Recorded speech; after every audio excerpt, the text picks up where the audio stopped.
Hi, bonjour, I'm Stephanie from learnfrenchwithstephanie.com. Nous and on. Let's talk about it. Welcome to this French lesson. Today we're going to see why it's important to use on as much as possible and the differences between on and nous. And I'm going to give you 2 mistakes to avoid that I see all the time. Let's go! It's important to use on as much as possible because that's what makes you sound more like a native French speaker. In fact, in real everyday spoken French, most French people doesn't use nous to say oui. We use on. Nous is used most of the time in formal conversations and formal writings. The difference between on and nous is their conjugation.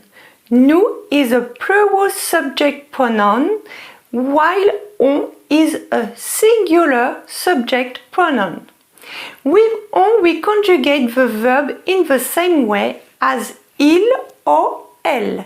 For example, on a, nous avons, on est, nous sommes, on va, nous allons.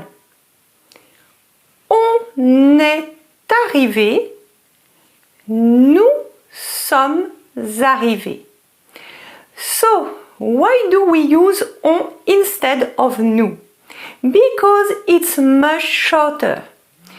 If I say nous apprenons and on apprend, well, on apprend is faster to say.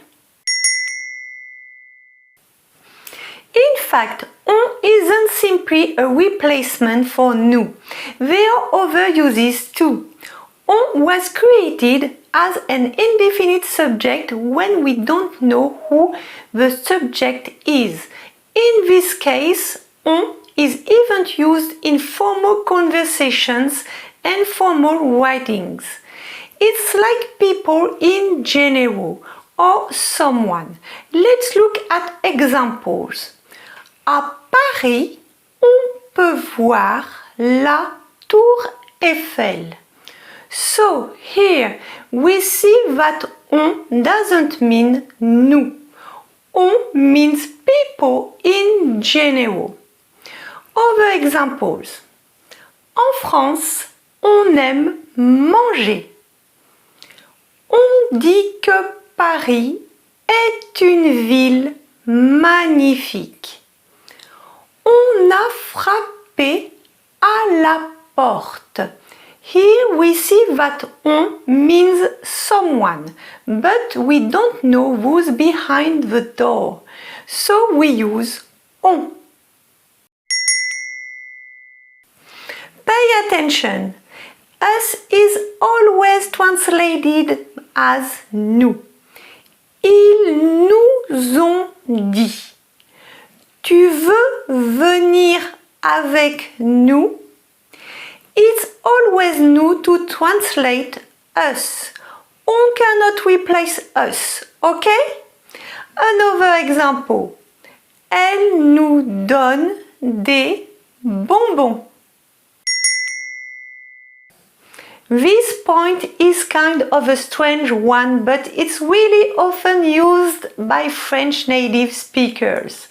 We double the subject pronoun. So, let me give you some examples. Nous, on vous laisse. You could say nous, nous vous laissons, but it's just too formal. Someone might tell you, hier, on a regardé le match de foot à la télé. And you could say, nous, on n'a pas regardé. On était trop fatigué.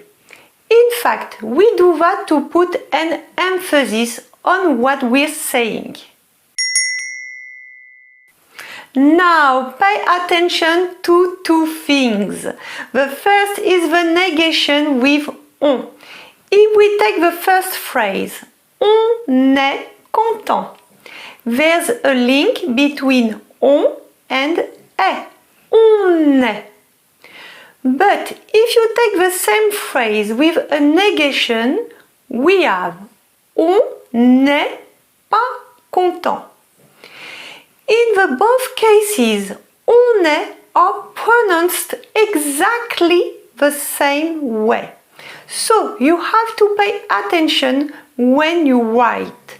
It's a mistake that I see all the time. Now the second mistake. Remember, on means several people like nous. But we conjugate it with the singular. Okay? I take a very simple phrase. We are tall. On est grand. The mistake I see all the time is that people don't realize that grand takes the gender and number of the subject. So, we could think it should be like this. But it's not, because on means several people. So we have an S at the end. If it's a group with only women, they'll say on est grande with ES at the end. Okay? That's it for today. I hope you enjoyed my video. If you did, don't forget to like, subscribe, and I see you again for a new free lesson. Goodbye. Au revoir. The next step is to download my free level test and my free ebook, 5 Steps to Becoming a Confident French Speaker. You learn what you need to do to speak confidently and fluently. Thanks so much. Bye. Au revoir.